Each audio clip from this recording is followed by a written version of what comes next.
여러분 안녕하세요. 정은입니다.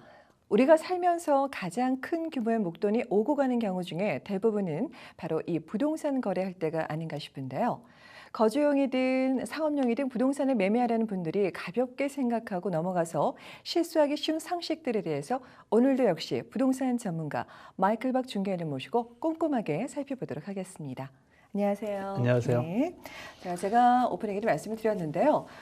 가장 큰 돈이 오고 가는, 물론 이제 뭐 실제적으로 오고 가는 건 아니겠죠. 가장 큰 목돈이 오고 가는 거래가 되는 게 이 바로 부동산 거래가 아닐까 싶어요. 근데 그 부동산 거래, 그 중요한 거래를 하면서 저희가 꼭 알아두어야 할 그런 성공적인 거래를 위해서 알아두어야 할 상식들이 있다면 어떤 것들이 있을까요? 예, 뭐 여러 가지가 있는데요. 네. 그래도 이 정도는 알고 거래를 하셔야 좋을 거라고 생각하는 걸 좀 말씀드리겠습니다. 네. 첫째, 사거나 팔 때 물론 자기가 본인이 원하시는 어떤 종류의 부동산이나 지역 이런 거를 정할 때 그 먼저 알아야 될 게 제 생각에는 지금 현재 전반적인 부동산 시장이 어떤 시점에 와 있는지, 어떻게 최근에 어떻게 변했고 앞으로는 어떻게 그래도 예견은 어렵지만 그렇게 보이는지에 대해서 어떤 정부 정책이 나온다든지 모기 지지율이 바뀌었다든지 실업률에 어떤 뭐 변동이 있으면 거기에 따라서 예민하게 반응하는 게 부동산 경기이기 때문에 그렇다고 생각하는데요. 그렇죠. 그래서 이제 전반적인 트렌드, 쉽게 우리가 이제 그 마켓을 얘기할 때 이게 파는 사람이 그 위주의 시장이냐 아니면 반대냐, 소위 이제 바이어스 마켓이냐 아니면 셀러스 마켓이냐. 네. 지금 거의 뭐 우리가 생각할 수 있는 그런 수십 년 동안은 네. 특히 이 토론토 지역의 주택 부동산 경우에는 셀러스 마켓이었습니다. 아주 아주 단기일 내에 약간 뭐 균형을 잃은 마켓이 있는데 셀러스 네. 마켓가 어떻게 우리들이 얘기하냐면 현재 나와 대강 어떻게 따지냐면 물론 몸으로 느낄 수 있지만 그 어떤 그 지표는 뭐냐면은 최소한 얼마 동안 매물이 시장에 나와서 days on the market 며칠 동안 팔릴 때까지 며칠이 걸렸는지, 그리고 전체 인벤토리, 그러니까 팔려는 물량 수가 얼마인지에 따라서 셀러스 마켓이냐 바이어스 마켓이냐고 가름하게 됩니다. 그리고 더 중요한 거는 지금 그런 셀러스 마켓, 부동산이 항상 마켓이 이렇게 정체되어 있는 게 아니고 분명히 사람들이 느끼지는 못하지만 어느 방향으로 가고 있습니다. 지나고 나면은 몇 달 전에 이랬구나 하는 건 너무나 쉽게 하고 있죠. 지나고 그쵸. 난 거에 대해서 분석은 너무나 멋있게 잘합니다. 그렇지만 현재는 참 그걸 꿰뚫어 보는 게 어렵기 때문에. 그럼 다 성공하죠. 그렇죠. 그러니까 최소한 네. 지금 이렇게 느끼고 또 전문 중개인이나 이런 분들하고 좀 얘기를 해보시고 그리고 이렇게 보면은 어느 정도는 감이 올 수가 있죠. 네. 네. 그러니까 결국에는 그러면 시장 상황, 그 트렌드를 알아야 된다는 말씀인데 결국에는 그 지역에 따라서도 조금 차이가 있지 않을까요? 그렇죠. 네네. 트렌드가 전체적인 큰 지역도 있지만 그렇죠. 더 세분화된 지역. 쉽게 얘기해서 노스역도 영, 동쪽, 서쪽, 뭐 셰퍼드하고 베이뷰, 아니 셰퍼드하고 핀치뿐만 네. 아니라 그 주변에 있는 모든 길들까지도 구역이 달라지는. 그럼 어떻게 아느냐? 저희가 부동산 거래할 때 정해준 구역이 있지만 그 구역은 편의상 네. 어떤 리스팅을 찾기 위해서 한 구역일 뿐이고, 실제적인 예를 들어서 우리 집하고 비교할 만한 집이 길 건너 있는 집도 해당이 되는지를 보려면은 그게 차이를 아셔야 되죠. 그게 학군이 달라질 수도 있고 아니면 그 인구 구성이나 그 연령층, 소득층 뭐 이런 거 여러 가지가 있죠. 상권뿐만 아니라 어떤 길에 가보시면은 이미 그 다 개발이 돼서 아주 지은 지 오래된 집은 거의 없는 길이 있는 반면에 아직도 듬성듬성 많은 올드 하우스가 있다면 그 동네 길하고 그렇지 않은 다른 길하고 비교를 한다는 거는 어떻게 보면 정확한 비교가 안 될 수 있습니다. 그렇게 그렇죠. 예민하기 때문에 이게 좀 몇 가지만 말씀을 드린 건데 종합적으로 모든 걸 종합적으로 평가하기 때문에 일반인들이 그걸 좀 아시기는 굉장히 어렵고요. 그 지역을 잘 알고 또 많이 또 공부를 해서, 그러니까 제일 어려운 게 어떤 분들이 뜬금없이 연락하셔서 우리 집이 노을수역에 2베드룸, 3베드룸 방갈로인데 얼마입니까? 얼마예요? 이건 네. 참 어려운 질문이죠. 그렇게 네. 대답을 한다는 게 무책임한 질문이 되겠습니다. 네. 자, 그러면 그렇게까지 이제 다 시장 동향에 대해서 트렌드를 저희가 다 이제 파악을 하고 공부를 했는데, 저희가 보통 리스팅이라고 하죠. 리스팅의 이제 대표적인 게 MLS하고 익스클루시브, 그 독점, 그 두 가지가 있다라고 들었습니다. 근데 그 각각의 차이점은 도대체 뭐고, 그리고 저희가 좀 주의해야 할 사항이 어떤 것들이 있나요? 전에 다루긴 했는데요. 네. 모든 리스팅은 그 집을 파시려는 분이 중개 정확히 하면 중개인이 속한 중개 회사, 브로커리지한테 우리 집을 팔아달라는데 마케팅을 하고 팔아달라고 부탁을 하는 거잖아요. 그쵸. 거기에 대한 계약을 하는 건데 사실은 MLS가 익스클루시브의 한 종류라고 보시면 됩니다. 근데 네. 우리는 두 가지 종류를 알수 있으니까 모든 리스팅은 익스클루시브인데 단지 바이어 쪽에 그 중개인한테 바이어를 데리고 와서 성사를 시키면은 그 중개비를 약속된 얼마만큼 주겠다는 게 MLS입니다. 네. 제일 큰 차이는 MLS가 시장에 그 매물을 소개하는 그런 익스포저, 거기에서 익스클루시브하고는 뭐 하늘과 땅 차이라고 보겠습니다. 이 MLS는 인터넷에 올라가서 중개인들만이 보는 6만 7만 명의 중개인들한테 소개가 되는 그런 그 매체가 되는 거고, 네네. 익스클루시브는 단지 집 앞에 for sale 하나 붙여놓고 아니면 나름대로 중개인이 자기의 무슨 뭐 광고나 이런 거 본인 인터넷 사이트인 게 상대가 될 수가 없죠. 네. 그러면 왜 굳이 익스클루시브를 하는 리스팅을 가끔 보게 되느냐? 보통 두 가지 이유인데 첫째는 네. 그 셀러 측에서 나는 내 집이 너무너무나 아무한테 팔아도 되고 집 앞에 편만말 세워도 되기 때문에 당신이 혼자 팔아봐라. 왜 나눠서 가지느냐 중개비를. 결국은 이제 수수료 말씀하시는 거죠? 중개 수수료를 네. 깎겠다는 게 대부분의 이유고, 또 한 가지 다른 이유는 집의 경우 보통 주거용 주택보다는 상업용인 게 많이 해당이 되는데, 상업용 건물에 집주인이 너무 자기 매물에 대해서 만천하에 공개적으로 너무 소개되는 걸 원치 않은 특별한 이유가 있는 경우가 있습니다. 네. 그러니까 그렇게 하지 않더라도 굳이 내가 얼마든지 살 사람은 따로 있다. 그러니까 익스클루시브를 하자. 그런 경우도 있는데, 그런 경우가 아니라면 보통 주거용 주택이라면 99% 매매를 하는 것이 맞다고 생각합니다. 네. 그러니까 결국에는 익스클루시브라고 그거를 해서 MLS가 다 되는 거는 아닌 거네요. 익스클루시브가 다 MLS에 포함되는 거는 아니고, 지금 말씀하신 것처럼 이제 공개되는 거를 꺼리는 분들 같은 경우에는 이제 나는 이제 독점으로 한 중개인한테 의뢰를 해서 이제 공개적으로 만천하에 알려지는 거는 싫기 때문에 이제 그렇게 하시는 경우가 많다는 말씀이신 거죠? 그렇죠. 그렇지만 네네. 주택은 공개적으로 해서 어떻게 보면 공개 입찰이잖아요. 그렇죠. 많은 사람들한테 알릴수록 많은 분들이 네. 제일 좋은 가격에 좋은 조건에 팔 수 있는 확률이 많아지는 겁니다. 네. 그렇기 때문에 익스클루시브로 거래를 하는 경우 보면은 대부분의 경우는 사는 사람과 파는 사람 둘 중에 한 사람이 분명히 손해를 봤습니다. 공정한 거래라고 볼 수 없습니다.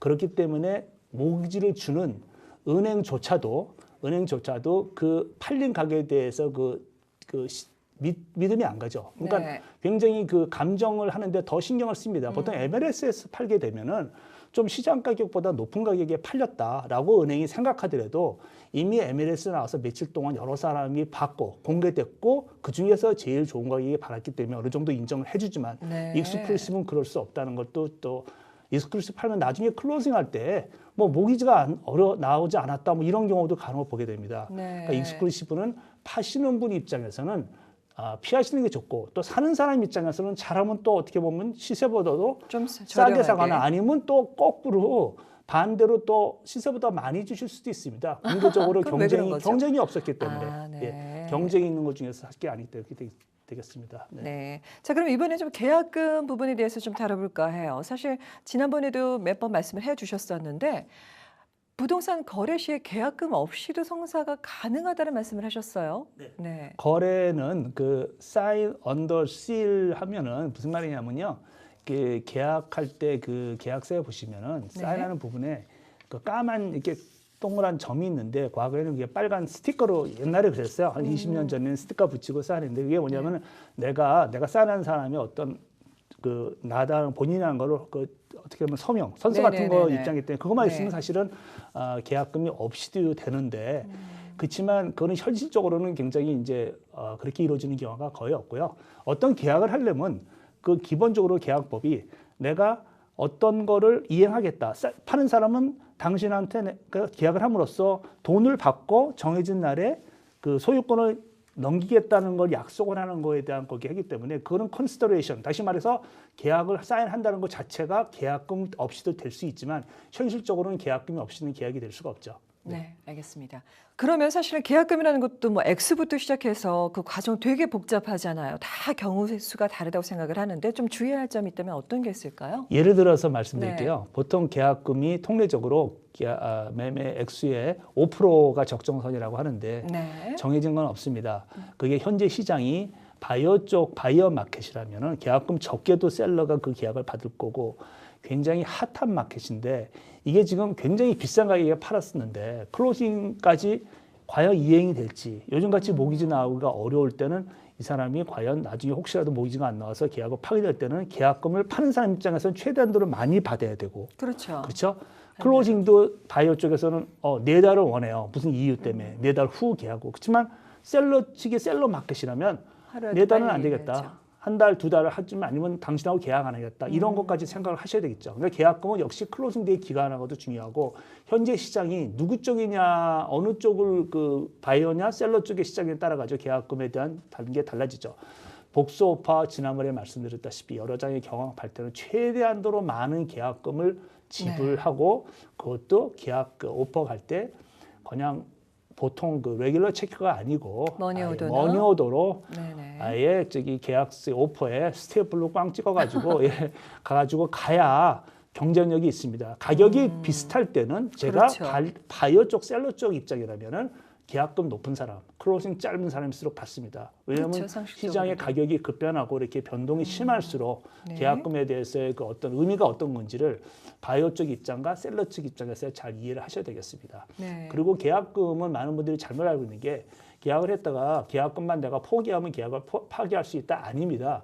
계약금을 포기하더라도 그 셀러가 다시 포기한 사람 대신 다른 사람한테 팔고 차익이 나면 그 차익 플러스 비용까지도 소송에서 책임을 물을 수가 있습니다. 그걸 네. 받고 안 받고는 또 다른 문제입니다. 그렇지만 많은 분들이 계약금만 내가 포기하고 어떤 때는 집값이 많이 올라갔다가 푹 떨어질 때 클로징까지의 변동이 클 때는 계약금 포기하는 게 낫겠다. 그래서 그런 생각을 하시는 분도 있고요. 반대로 또 파는 분이 그럴 수도 있습니다. 파는 분이 팔았는데 갑자기 집값이 뭐 한 2달 사이에 한 뭐 상당히 올랐어요. 그럼 나 이거 파기하겠다. 계약금 돌려줄게. 아니면 계약금을 2배로 물어줄게. 이런 거는 전혀 아무런 계약금과 계약의 성사 여부하고는 아무 관계가 없다는 거를 아셔야겠죠. 네. 그럼 제가 얼핏 들은 얘기가 있었는데 뭐 계약금도 결국엔 나중에 뭐 좀 더 내라라고 셀러 측의 입장에서 추가로 어느 정도로 더 요구할 수가 있나요? 그런 경우도 있을 수 있나요? 얼마든지. 그러니까 처음에 계약을 할 때 이 오퍼가 다른 조건은 다 마음에 드는데 네. 가격도 마음에 들고 셀러 입장에서 그리고 클로징 데이트도 다 자기하고 딱 맞습니다. 근데 계약금이 좀 적다고 생각하면 우려가 되는 정도의 낮은 계약금이라면은 거기다가 요구할 수 있죠. 왜냐하면 바이어들 중 지금 당장 급하게 돈은 뭐 요거밖에 안 돼. 3만 불밖에 안 된다. 그럼 네. 저는 한 5만 불을 받고 싶단 말입니다. 그러면 저쪽에 그래? 그러면 그분들은 정기예금에 묶여 있다 이래요. 그러면은 그러면 한 2주 여유 줄 테니까 2주 어느 날 날짜를 정해서 오퍼에다 명시를 하시면 됩니다. 추가로 2만 불을 더 가져온다라든지 네. 얼마든지 그거는 계약서 쓰기 나름입니다. 네. 자, 그러면 결국엔 제일 중요한 건 계약금도 그렇고 이제 결국엔 오퍼, 매매 계약이라는 게 이루어지기 위해서 있는 과정들인데요. 그 매매 계약, 오퍼의 그 각각의 스텝, 그 과정을 좀 설명해 주세요. 간단하게나마.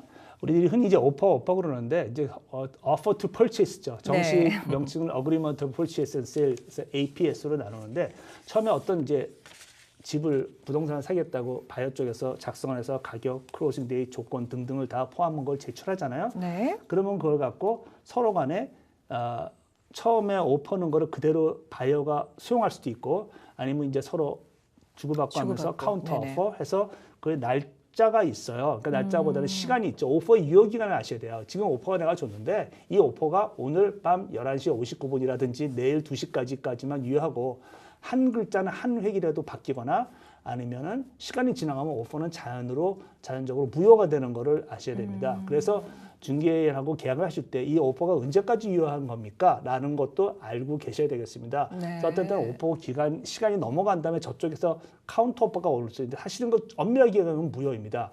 예, 시간이 지난 다음에 서로 간에 의지가 있어서 계약을 성사시키겠다는 의지가 있어서 그냥 왔다 갔다 할 수는 있고 시간을 넘을 수도 있지만 엄밀하게 얘기하면 그 계약은 무효라는 걸 아셔야 됩니다.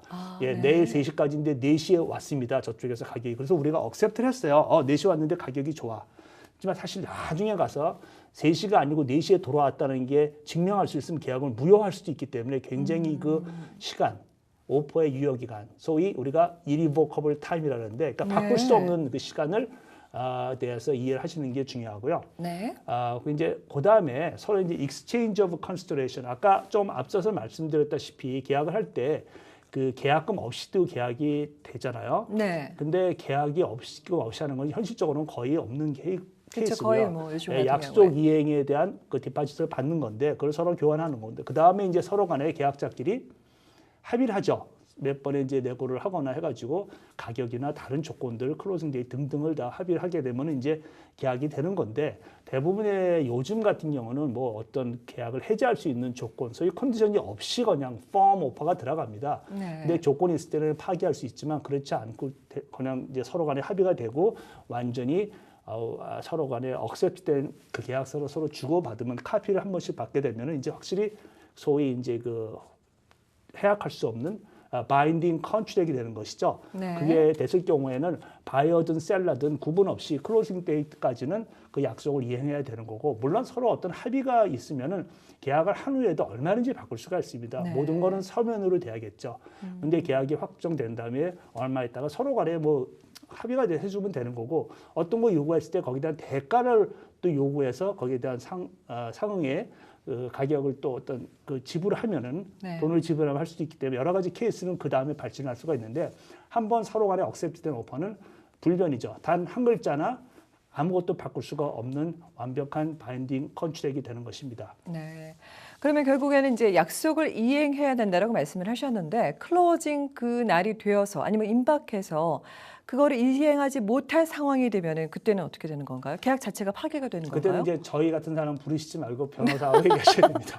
예, 네. 저희 사실 부동산 하는 사람들이 어떤 뭐 저희가 법률적인 전문 지식이 있는 게 아니고 계약까지 해주는 것부터 끝까지 이제 옆에서 네. 같이 가는 건데 과정을 어떤 문제가 생길 때는 보통 대부분들은 변호사를 만나셔서 계약 자체에 어떤 하자가 없는지 아까 말씀난 대로 시간이 넘어서 계약이 된 건 아닌지 이거를 찾으려고 어떤 상대방의 계약이 어떤 그 확실치 않은 그러니까 정확하지 않은 어떤 거를 찾기 위해서 과연 그 정확하지 않은 게 계약을 파기할 수 있는 정도의 수준까지인지를 변호사한테 검토하시게 돼서 계약을 어떻게 빠져나오거나 네. 파기하려고 하시게 되죠.